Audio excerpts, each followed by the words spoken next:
Hello food lovers, welcome to RPSS వారి రుచులు. ఈరోజు మన ఛానల్లో చీజీ ఫ్రెంచ్ మష్రూమ్ ఆమ్లెట్ చూద్దాము. ఆమ్లెట్ అంటే ఇష్టపడిన వాళ్ళు ఎవరుంటారు? ఈరోజు మనం ఆ ఆమ్లెట్ని కొత్తగా ట్రై చేద్దాము. ఫ్రెంచ్ ఆమ్లెట్స్ అంటే చాలా famous. So let's try it. కావలసిన ingredients: mushroom, spring onions, parsley. మనం కొత్తిమీర కూడా తీసుకోవచ్చు కావాలంటే. అన్నిటినీ ఫైన్గా చాప్ చేసి నేను రెడీగా పెట్టుకున్నాను. ఇప్పుడు మనం ఒక బౌల్లోకి 2 ఎగ్స్ బ్రేక్ చేసి వేసుకుందాము. మనకి 2 వైట్ అండ్ యెల్లో పార్ట్ కావాలి. నేను ఒక మనిషికి సరిపడా చూపిస్తున్నాను. అందుకే 2 ఎగ్స్ తీసుకున్నాను. మీరు ఒకవేళ ఫ్యామిలీ మొత్తానికి ట్రై చేస్తే మీకు సరిపడా ఎగ్స్ తీసుకోండి. అందులోకి కావలసినంత ఉప్పు, కొంచెం పెప్పర్ వేసుకోండి. అలాగే ఒక tablespoon of milk. Room టెంపరేచర్‌లో ఉన్నదన్నా పర్వాలేదు, లేకపోతే చిల్డ్ అయినా పర్వాలేదు.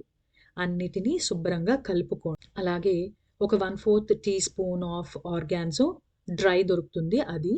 అండ్ ఆల్సో బేసిల్ లీవ్స్, అది కూడా మనకి ఆకులు డ్రై చేసి పౌడర్‌లో దొరుకుతుంది.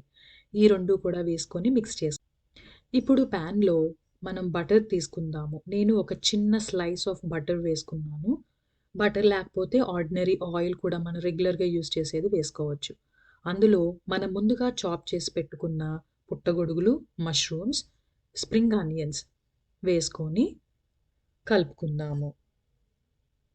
2 నిమిషాల పాటు లో ఫ్లేమ్‌లో ఫ్రై చేయండి. ఇందులో 1/4 teaspoon of chilli flakes, salt మీ రుచికి సరిపడా వేసుకొని ఒకసారి కలుపుకోండి. ఇవన్నీ లైట్ బ్రౌన్ కలర్‌లోకి వచ్చినంత వరకు ఫ్రై చేసుకొని పక్కకి తీసి పెట్టుకుందాం. అదే ప్యాన్‌లో బటర్ వేసుకొని మనం ముందుగా కలిపుంచుకున్న ఎగ్ బ్యాటర్‌ని వేసుకుందాము. లో ఫ్లేమ్‌లో ఉండేలా చూడండి, లేకపోతే మాడిపోతుందిది.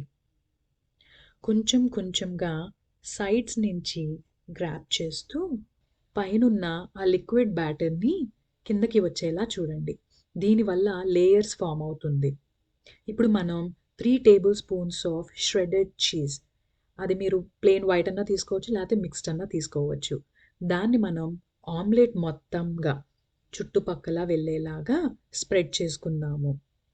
ఇది అంతా లో ఫ్లేమ్‌లో చేయాలండి. ఈ చీజ్ కూడా లో ఫ్లేమ్‌లో మెల్ట్ అయితేనే రుచిగా ఉంటుంది ఈ ఆమ్లెట్‌కి.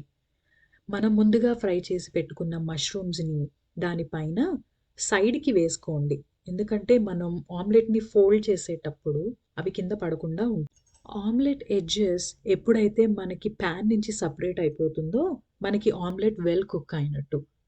ఇప్పుడు మనం మిగతా హాఫ్‌ని ఫోల్డ్ చేసుకొని సర్వింగ్ ప్లేట్‌లోకి తీసుకోవడమే. చాలా ఈజీగా అయ్యే ఈవినింగ్ స్నాక్ అండి ఇది. చూసారా ఎంత యమ్మీ యమ్మీగా ఉందో? ఆ చీజ్ అంతా మెల్ట్ అయ్యి ఆ మష్రూమ్స్‌తో పాటు కలిసిపోయింది. ఇది డైట్‌లో ఉన్న వాళ్ళకి కూడా మంచి ప్రోటీన్‌ని కలిగించే ఐటెమ్ అండి.